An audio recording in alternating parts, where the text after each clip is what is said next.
सड़क पर कुत्तों के हमले में 3 साल के बच्चे को गंभीर चोटें।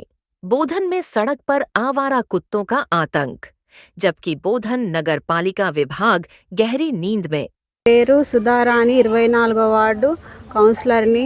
మా వార్డులో ఒక 8 నెలల నుంచి 40 కుక్కలు మొత్తం పరిశాన్ చేస్తున్న అధికారులు పట్టించుకుంటలేరు. కమిషనర్కు చేసినా కానీ కమిషనర్కి చెప్పినా కానీ మేమేం చేయాలి అంటారు. ఇంత మా వార్డులో ఇప్పటికీ ఆరుగురిని కలిసినాయి నిన్నటి నుండి కుక్కలు. ఇంత ఇది చేసిన మున్సిపాలిటీ సిబ్బంది కూడా మేమేం చేయాలంటారు. పైన అధికారులు చైర్మన్ కానీ మా సుదర్శన్ రెడ్డి గారు కూడా దీనికి కఠిన చర్యలు తీసుకోవాలని కోరుతున్నాం.